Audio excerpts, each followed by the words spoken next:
Usually, when a story is centered on an artificial construct as its main character, it uses it as a way to explore what it means to be human. Using a machine that can do everything useful better than we can shifts the focus onto the things that we think make us unique. When a creation becomes so advanced it can pass as human, while also surpassing us in every other way, where does that leave us? There are a lot of different directions it can go, but they all usually lead back to the things that we cling to when we're faced with the unthinkably awful things our species does. Yeah, we're constantly exploiting each other, focused on accumulation above all else, and endlessly waging wars and all that. But isn't it cool that sometimes we connect with each other simply by recognizing our shared humanity? Sure, the worst of us are depraved killers, but overall we're not that bad, right? And at least we're not heartless drones. When one of those drones enters the scene, their disconnected nature can help us see things in ourselves, things that matter, things worth holding on to or fighting for. Apple TV's Murderbot falls into this category since the main character, SecUnit, played by Alexander Skarsgard, is a highly advanced company-owned security android, and as the name Murderbot might suggest, a highly efficient killing machine. It looks human due to the clone tissue utilized in its design, but that's about as far as it goes in the beginning. When I first discovered All Systems Red, the first book in Martha Wells' Murderbot Diaries series of novellas, the fact that SecUnit was socially anxious and just wanted to be left alone to watch its shows was a definite hook for someone like me.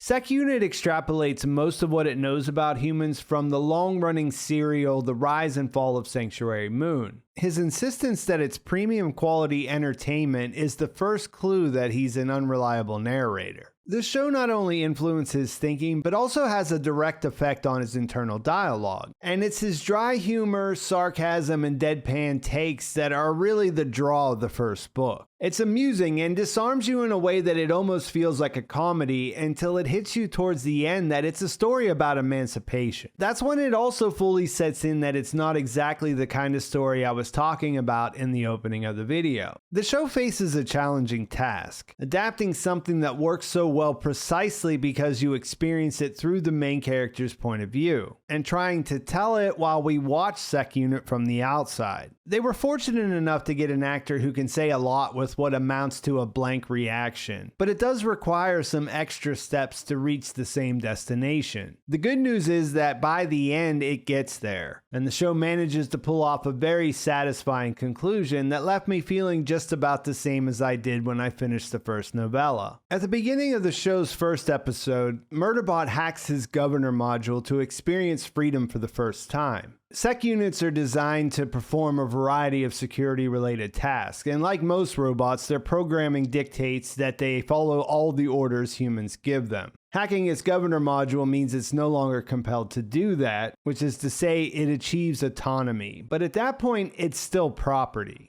I guess I should mention that the story takes place in a hyper-capitalist, corporate-dominated reality. Episode 4's brief trip to the fabrication center where SecUnits are made tells you most of what you need to know. Indentured servitude is the norm, quality control is non-existent, and don't forget they are building heavily armed killing machines. Sentient killing machines for that matter, who are under the constant threat of having their memories wiped or being melted down in acid baths if they fail to function properly. Which is essentially what we see happen in the first half of the finale after they return to the corporate rim, when SecUnit gets reassigned to beat up protesting workers who are already having their meals withheld. No work, no food, and that's just sort of how things go. It's dystopian for sure, and enough to, I don't know, justify a murderous rampage if a SecUnit were to go rogue. But when it escapes its governor module, Murderbot decides to download thousands of hours of entertainment instead. This is relatable because who hasn't put off something more important to zone out on their favorite TV show? But as the series progresses, you realize that for Murderbot, it's more than just a distraction from his awful job. It's also a way to escape the discomfort discomfort he experiences just from existing, and a way to avoid confronting the bigger questions like who am I or what do I want. The story's counterpoint to its corporate greed and hellish trappings are the new clients SecUnit is tasked with protecting. Initially, it describes them as a bunch of hippie scientists from a tiny, non-aligned planet out in the middle of nowhere. They're from a planetary commune beyond the corporate rim called the Preservation Alliance. They're egalitarian, anti-exploitation, community-focused. They're initially against the idea of bringing SecUnit along because they see his situation as enslavement. All good things, but it's all dialed up a little too high. And while this is somewhat off-putting in the early episodes, there are also characters that exist in a story that doesn't have a lot of runtime to flesh them out. You sort of have to get it quick, and just in terms of moving things along, their quirkiness is necessary to get Murderbot where it needs to go. That could be summed up as a journey from autonomy to true freedom, and it's a process that hits several essential points along the way. It evolves from a simple desire to break free from the Governor Module's control to a full-blown self-exploration and discovery that plants the seeds for an unshakable urge to discover what it wants, and not have that decided by anyone else, even if they are its favorite human.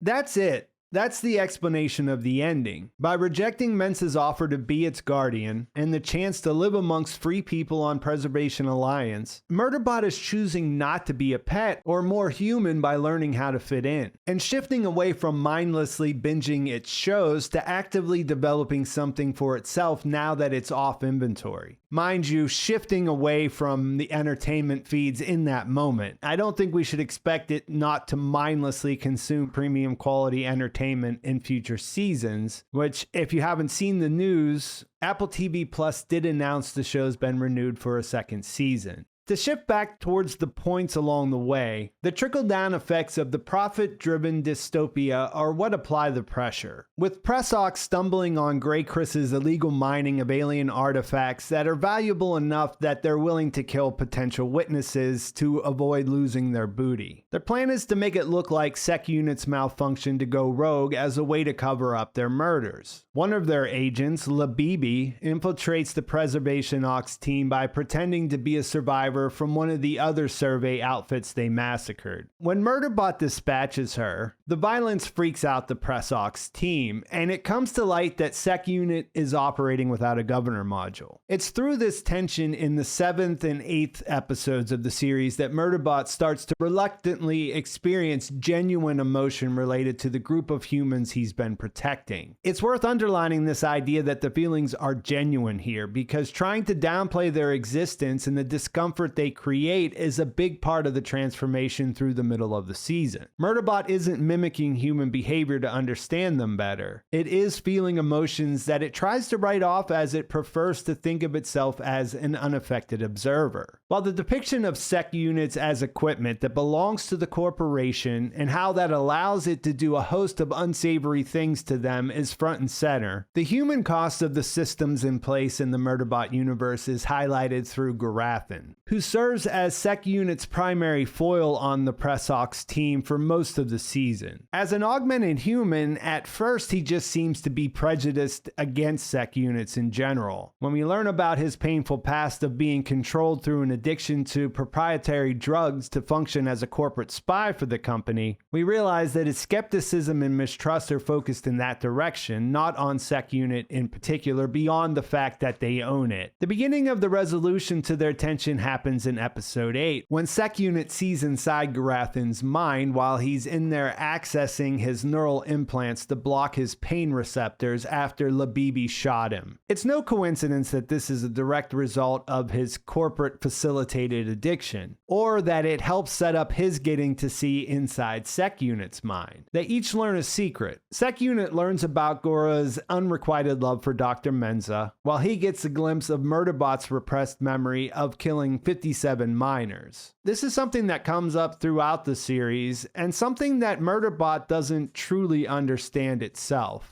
It doesn't happen right away, but in being exposed, they both realize how similar their situations are. This revelation reverberates through the rest of the season and sets up the finale's emotional climax. The story's climax, which actually happens in the penultimate episode, is SecUnit's willingness to sacrifice himself for his humans to take out Grey Chris with the emergency beacon that turns into an actual sacrifice when he saves Mensa after she shows up on the platform to try to save him. While I pointed out that the Prezox team is generally kind of the show's weak spot, beyond Garathan's big turn, the exception to that is Dr. Mensa. Her consistent push to try to understand SecUnit and make it part of their family transcends the woo-woo soaked we can talk about this attitude of the rest of the team. The Labibi incident, which I gotta say her final moments make up one of my favorite scenes in the series, leads to some understandable fear of SecUnit from the hippie scientists. There are good reasons why he refers to her as his favorite human by the end. It's through her that it realizes that its autonomy doesn't require it to stick to itself. It doesn't do what it does because it's compelled to protect her by a governor module or any other means. It does it because it cares and wants to. And so its choice to save her is confirmation that being able to make that kind of decision is a core component of freedom. In the finale, Mensa's offer is sincere. They used every tool at their disposal to recover Murderbot, who the company had defaulted back into a heartless drone. This included threatening to sue and make their story public. The memory wipe led to Garathan putting his sobriety at risk to go undercover to his old dealer to recover its memory from the company's computers, but everything works out in the end and they restore them and take care of its contract. This and the offer to bring SecUnit back to Preservation Alliance so that it can try to create a future as a free agent there is as a sincere offer of freedom as they could put together. Murderbot ultimately chooses to leave because its experiences with the team have taught it that true freedom is something it has to discover for itself. Even if the offer of a new life and help through guardianship comes from a human that cares about it and that it cares about. The final words we hear it say are a declaration.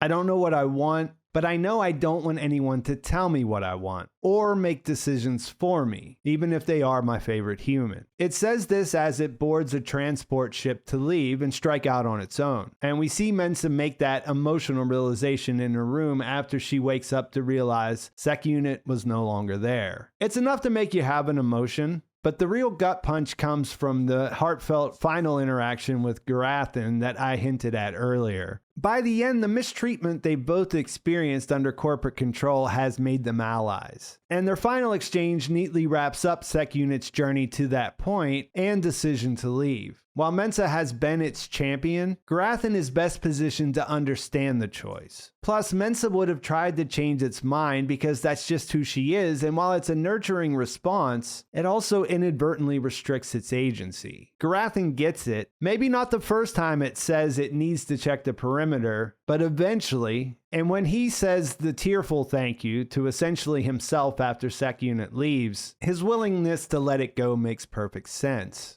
Murderbot's first season effectively explores sentience and the desire for freedom against the corporate dystopian background it creates. Despite some rough spots in the early going that make it a little hard to understand what it's trying to be, the key performances help it manage to pull off a satisfying conclusion that takes into account a lot of what these kinds of stories like to explore while offering up a new spin. A detail I really like in the closing moments is Murderbot's choice to sit down after it boards the transport ship. This gets back to the confusion about sitting which was expressed earlier in the season, and highlights the transformation that its connection to its humans help facilitate. The slight smile really lands as intended. And of course, the whole thing is a significant departure from its first taste of freedom at the beginning, which ended with it deciding to just keep doing its job, albeit with a lot more TV to watch. It wraps up this adventure conclusively, but makes for an open ending where it feels like anything's possible. It's also enough to make you have an emotion, and cranks up the anticipation for another season. In the end, it does what good sci-fi does better than anything else. It removes us enough from our current reality so we can see it for what it is as it's reflected through a different lens. You can't miss that this dystopia is also a natural conclusion to some of those unthinkable things our species does that I mentioned in the beginning. Only here, Murderbot isn't a tool to help us see something in ourselves. It's a sentient being on a path of self-discovery. Its disdain for humanity may have been tempered, but it's not trying to become one of us. That's not to say that other sentient AI stories that help expose our better side aren't worth telling. Please do keep making more of those. It's just to say Murderbot is a different kind of story that shines because of its choice to go in a different direction. And I think that's a great place to leave things. Please like this video if you enjoyed it. Please subscribe to my channel if you haven't already. And thanks for watching. I'll talk to you soon.